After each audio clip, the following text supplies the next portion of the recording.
Hey, this is Nicholas with the Backyard TARDIS, and time for some more adventures in locksmithing. This one, every locksmith has those days when they go to a job and there was this window of opportunity where they should have just driven away before they even talked to the person. And I had one of those. I pulled up to the job, and this lady, she belonged in the Weird Al video Tacky.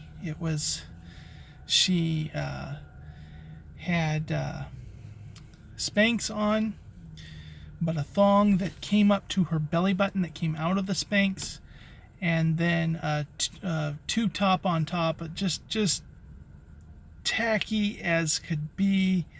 It's about 10 in the morning, and she had called me out because she had lost her keys to her Mustang, and she had already had a friend mechanic remove the old ignition, put a new one in, but they needed to be programmed. So I'm supposed to be just quick, go there, program it. But I look over, and this Mustang is up on blocks.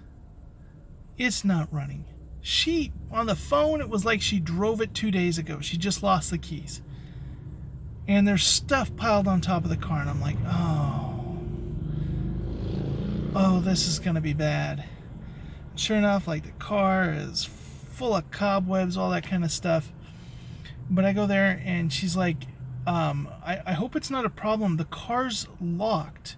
I thought the keys would work it, so I locked it. I'm like, what keys? You had, like, keys that weren't chip keys to the old vehicle? No, the keys that came with the new ignition. This is when I started to think, this lady is the definition of dumb blonde. She should be in the dictionary, dumb blonde, and there's more, but this was my first clue. So she had randomly bought this ignition which came with 2 keys, and she figured those keys would work her doors just by random chance, and had locked her car. So I open the car up, go to hook up the machine. I've got no power. Okay, so I ask her about it. She says, we just put a new battery in it yesterday.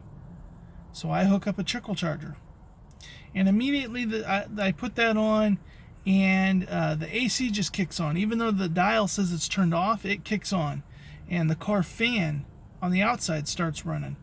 And so just random things, but no lights, no radio, no dash, no cargo lights. None of that. It doesn't ding when I put the key in the ignition. None of that stuff. Like, that's odd. I still have no power to the OBD2 port.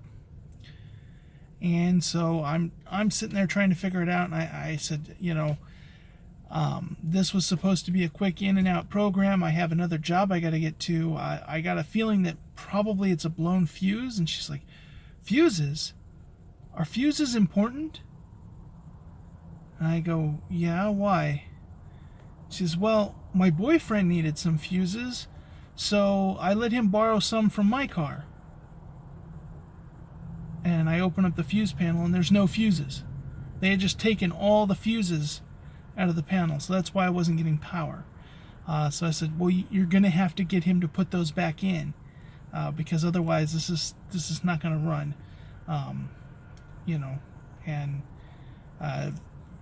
I can be back later today, but all that needs to be taken care of. And I figured, she was begging me, telling me how much she absolutely needed this car. And I'm thinking, this car's never going to run. This car's not going to run. So she gets the fuses put back in, and I come back later. I'm surprised she actually got it in. So I still don't have power, though, and I realize, well, the wires are loose on the OBD2 port, so I fix that, get the power in, still won't program. And I realized they had broken one of the wires to the transponder ring when they put that. So I put that back together, electrical tape, fixed all that, got it to program, and just as I thought, still doesn't crank over. Because I figured there's got to be more wrong with this car. And I'm sitting there trying, I'm double checking. Sure enough, the theft light's not flashing. It's programmed. And I look over at the shifter and realize it's in drive. I thought, that's strange. How come it even, attempts to crank when it's in drive? So I try to switch it. And wouldn't you know it, that doesn't give me much better results, because it just freely moves anywhere. It's completely busted. So I bring her in. And this whole time, she's telling me that she's going to give me a big tip. She's going to give me a big tip. I call her back out. She's changed yet again. Now she's in Daisy Dukes and a different tube top. Why she changed in the middle of the day, I don't know. It certainly wasn't to improve her fashion sense. But I show her that the security light goes out, and I said, I did my part, but there's stuff mechanically wrong with this car. And then she starts talking about how this car was possessed with an eternal soul whose flame wouldn't go out, and so that's why this car, no matter what happens to it, continues to drive. And said, maybe the soul finally found rest, and that's why this car stopped. And I, like, oh, okay, lady.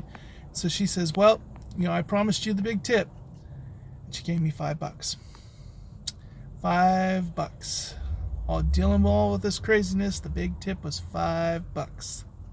And it was 100 degrees out, so it fun times. And then 3 days later, she got it running. She got it running somehow. I don't know how this lady got this car running, but it broke down in another town, and she wanted me to come out. And I go, is the theft light flashing? She goes, no. There's nothing for me to do. It's mechanical. And so, next couple of weeks, she kept breaking down places and calling me. And I would every time ask, is the theft light flashing? No. And there's nothing I can fix. So, sometimes every locksmith knows there are those jobs when you walk up and you start to see it, and you should just get back in your car and leave, because it's going to be nothing but trouble. But hey, that's the life of a locksmith. Hope everybody's having a good day.